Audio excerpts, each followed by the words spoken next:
The Kansas City Fed Economic Policy Symposium starts today in Jackson Hole, Wyoming, and that is where we find our senior economics reporter, Steve Liesman. He has a special interview for us. Steve? Good morning, Becky. As is tradition, we sat down with the host of the symposium, the Kansas City Fed president, and I started by asking Jeff Schmid, now in his second year as president, for his comments about allegations of mortgage fraud against Fed Governor Lisa Cook. We have responsibilities as professionals inside the Federal Reserve. I'm sure she'll handle matters as she needs to handle them. Is that a serious thing to do, to write primary residence on two different mortgages? Let me say this. It's definitely part of the application. Yeah.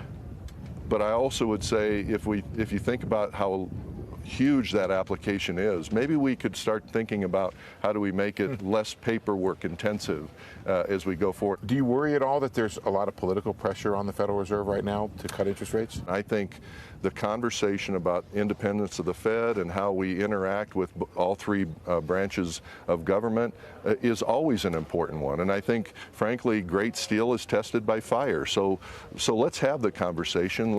It's more important, actually, that the American public has an understanding of what the Fed is and what it does, and that they have a value proposition about what we do. You gave a recent speech where you said you thought the labor market looked pretty solid. Give me your thoughts on that. Yeah, I think it is solid. I think relative to where we believe full employment is, the numbers look pretty good. And I think that there was definitely some cooling in the first couple quarters. Since then, literally within the last few days, we've met with folks around the district, and there's a lot more optimism going in the last couple quarters of the year. And so I kind of agreed with Chair Powell at his last FOMC conference that while the numbers seem softer, they seem to be in balance, kind of the supply-demand. Are you seeing in the data at all any impact of changes to the immigration policies? You probably have to assume that some of the labor data was affected by some of those numbers. I mean, even the administration talks about the successes they've had relative to the numbers and the decline of the numbers from a year ago. So you would think that would be in the mix somewhere. But overall, with the supply and demand imbalance, we still came out with a 4.2 unemployment print. So let's talk about the other side of the mandate, the inflation side. What are you seeing in the recent numbers? It seems like that last mile is pretty hard, and I'm one of a lot of folks that believe that there is a real hard, true cost to that last % of inflation that's in the system. I think that we might see a tick up. I would say that it's probably the inflation number is probably closer to 3 than it is 2, and I think we've got some work to do. I think we want to continue to figure out how we keep pushing that number down toward 2. Markets have baked in the idea that the Fed is cutting rates in September. Are they in a bad place now as far as you're concerned? I think we've got a lot of data to harvest between now and September, and I think something will emerge where I think we'll start to see a little bit more definitive move one way or the other. Markets seem to be in good shape, spreads. So I think we're in a really good spot, and I think we really have to have very definitive data to be moving that policy rate right now. So at this point, are you a person who could go either way in September? We'll get around tables and we'll collaborate and we'll figure it out. But yeah, I think there's a lot to be said between now and September. I'll just be honest, reading your last speech, you did not sound like a person who was in a hurry to cut interest rates. No, that's probably fair. You look around the economy and you don't see a whole lot of things that are restrictive out there. Right. What would tell you that there's restrictiveness going on, or that the Fed is overly restrictive relative to where it should be? Yeah, I'm actually trying to find it. I mean, I really have been looking. I don't know exactly what we're restricting. Here again, the credibility of our anchoring on that inflation number to 2 is a very important piece of the dual mandate. I think we got to be careful about what lowering short-term rates would do to the inflation mentality if, in fact, inflation is still running closer to 3 than 2.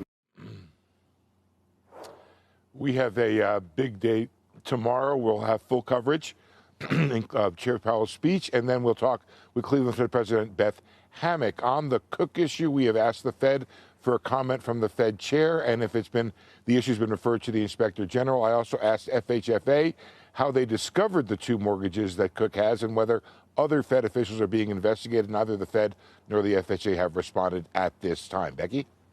Yeah, Steve, we had a big conversation about that this morning. look, you don't want to see weaponization of the FHA or the IRS or any other government agency. But it's also illegal to claim multiple properties as your primary residence. So I guess we have not seen the end of this. I'd be interested to hear if there are other officials who are also being looked into. I think yesterday, in addition to Adam Schiff and Letitia James. I think yesterday Bill Pulte said on Squawk on the Street that they had gotten it from a Money Matters, money movers, Media Matters. Stop, you're confusing. Money movers. Money movers. Thank you. I think he said yesterday that it had come in as a tip, but again, it's complex, a lot of different issues there, and I'm going to assume it's a much bigger topic of conversation behind the scenes at the Fed meeting there.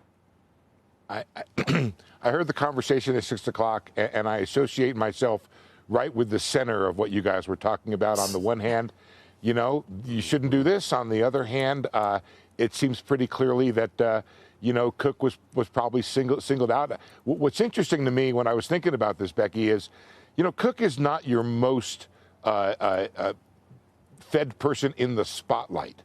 It seems to me you go down the list and get to Cook. You don't start with Cook. And so there is a question as to whether or not other Fed officials have been investigated, whether the very concept puts a chill over the Fed on the other hand.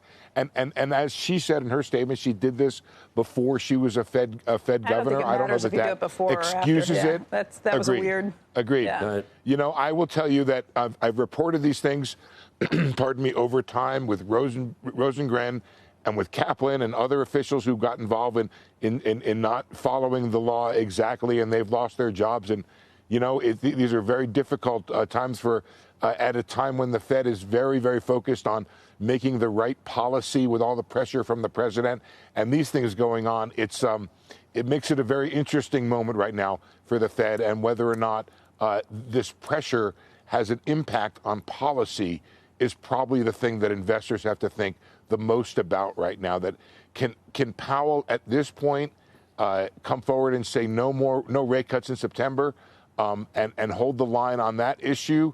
Or is there just all of this pressure on him and the rest of the Fed to cut rates and give the president what he wants?